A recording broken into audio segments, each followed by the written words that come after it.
Agoraphobia is basically a powerful, irrational fear. It's defined as being a phobia only if it is really kind of extreme and irrational, if you look up the definition. So it's an extreme irrational fear.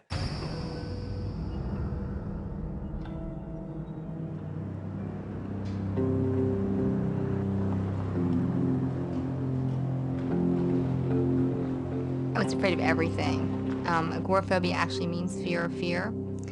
The Greek translation is fear of open spaces. So basically, I was afraid to go outside. I was afraid to be in a room that wasn't my, quote, comfort zone. I couldn't leave the house. A mother and administrative assistant, Melissa Straub suffered from debilitating panic and fear for 15 years. She was homebound 3 times, most recently for 5 years. There was never a time when I felt comfortable going out.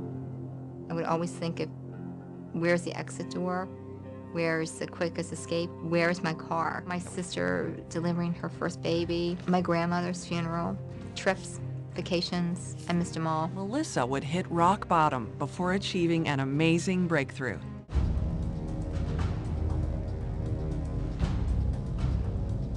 As irrational and crazy as they seem to the rest of us on the outside, for the person who's experiencing them, it is a totally real, totally physical experience. I would tremble, I would shake, I would have tingling in my fingertips. My heart would pound like it was thumping through my chest. Tightness in my throat, headaches, migraines, blurred vision, stomach aches, cramps, endless. I would go somewhere and feel like I wasn't there, and it's just an overwhelming, it's like if somebody was pointing a gun at your head, and that's the adrenaline. And then after a panic attack happens, you're completely drained. That's just the physical symptoms. And then you have to deal with the mental anguish that, you know, what's happening, am I gonna die? And then you think that you're gonna die. I quit my job, and I couldn't work. After being confined to her house for 4 years, Melissa finally found the motivation she needed when her only daughter became engaged. We had her engagement party here, her bridal shower was here, everything was at my house. And it came to a point, we were 6 weeks before the wedding. And I was sitting at my kitchen island and I started crying. And I thought, I have to get there. So I just started Googling, and up came a new treatment, and I thought, wow, I'll try it. I'll try anything. I went from a company called CTRN, which means Change That's Right Now. It's NLP therapy. I checked it out, and I called them, and I started therapy with them. NLP, neuro-linguistic programming, is really a model of the working of the human mind and a collection of techniques for kind of easily and ethically and gently and powerfully making changes to patterns of working of the human mind that are not supporting the individual. And the first time I drove over to Brandy's house, I was right after I had my first session with CTRN, and I just felt elated that I could get there.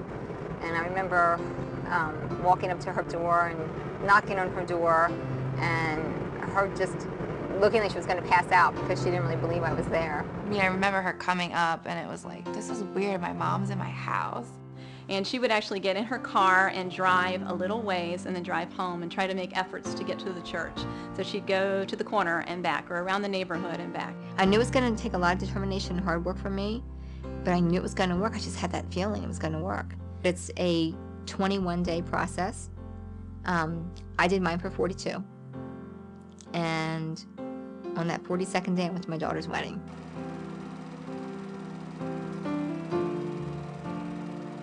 But I was so glad I did, because I was the first one that was able to see Brandy when she started coming down that aisle. But I was nervous the whole time, like she's gonna flip out and run out of here, but she didn't.